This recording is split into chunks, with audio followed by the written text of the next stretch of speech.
Have you ever reached the end of a completely exhausting 10-hour day, looked down at your to-do list, and realized you actually got nothing of substance done?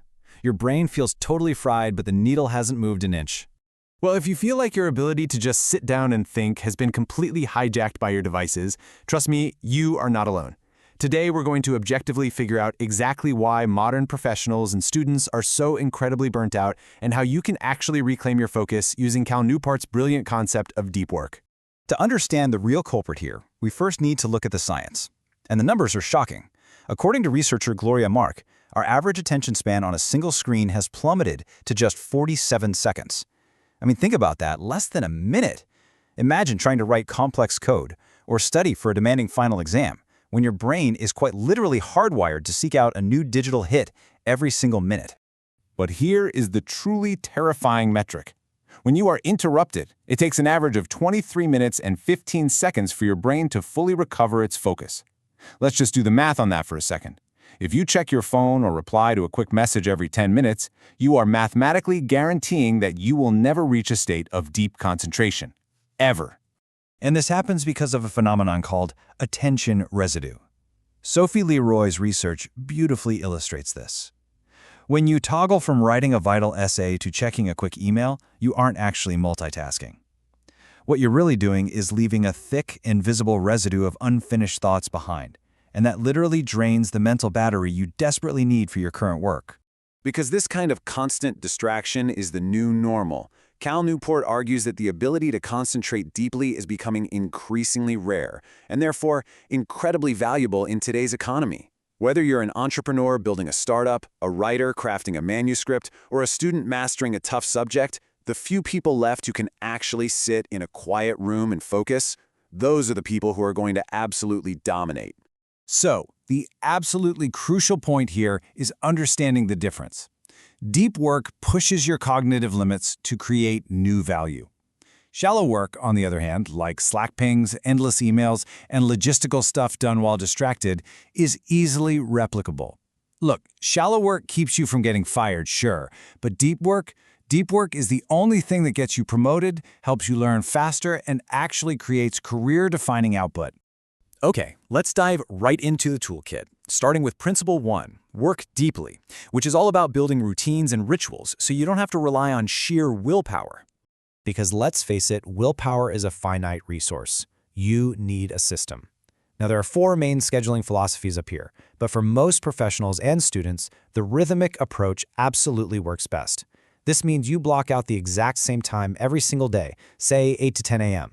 By doing this, you train your brain to naturally transition into a state of depth, almost like setting a biological clock for your focus. So here is your immediate action step for this principle. Create a strict pre-work ritual for tomorrow. Block out 60 minutes, close every single browser tab, and focus on just one single priority. And hey, don't just put your phone face down on the desk. Physically remove it from your environment to break that visual cue. Out of sight, out of mind, right? Let's move right along to Principle 2 and see how this builds. Embrace boredom and train your attention. Because if you fill every quiet moment with your phone, sustained focus becomes physically difficult for your brain. As Newport points out, concentration is a highly trainable skill. Think about it. If you pull out your screen every time you wait in line at the grocery store or sit on a bus, you are training your brain to crave constant, rapid-fire stimulation. You simply cannot expect your brain to perform like an elite athlete for 2 hours at your desk if you're feeding it absolute junk food the other 22 hours of the day. Your action step to fix this is to try something called productive meditation today. Take a 5-minute walk, totally unplugged, leave the phone behind, and when your mind naturally wanders, and it will, gently bring it back to a single complex problem you're trying to solve. It's exactly like doing reps at the gym, but for your attention span. Sitting with that initial discomfort is exactly how you grow. Now we reach the final major hurdle with Principle 3, Drain the Shallows and Rethink Your Digital Tools. We have to do this because shallow tasks will naturally expand to fill all your available time. This chart brilliantly illustrates the problem. Research shows we spend nearly 60% of our entire work week just on electronic communication. When more than half your week is spent just talking about work rather than actually doing the work, well, it's no wonder you feel burnt out and totally exhausted by Friday. Furthermore, Newport recently updated his stance on social media, noting a major shift.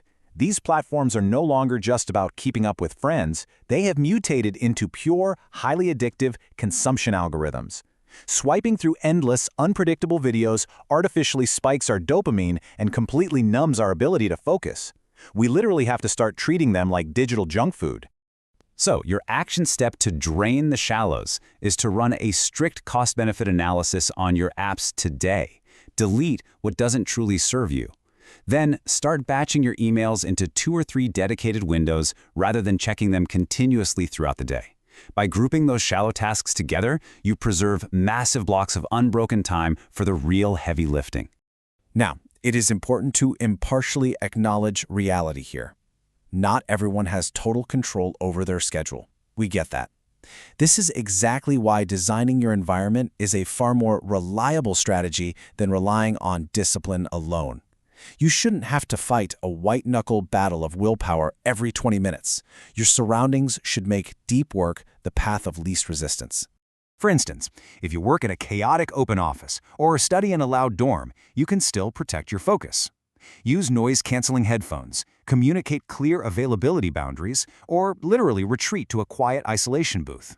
Even a simple visual signal to your colleagues that you are in focus mode drastically cuts down on those casual, friendly interruptions that leave your brain scrambled. All right, this brings us to our final section, the challenge, where we reclaim your focus. You see, reclaiming your focus actually physically rewires your brain.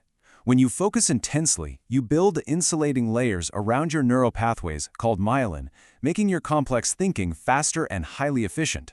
The biggest difference between those who just read about deep work and those who actually thrive is the simple, fierce decision to protect their best cognitive hours from their busiest habits. So, I want to leave you with this final, provocative question to apply right now.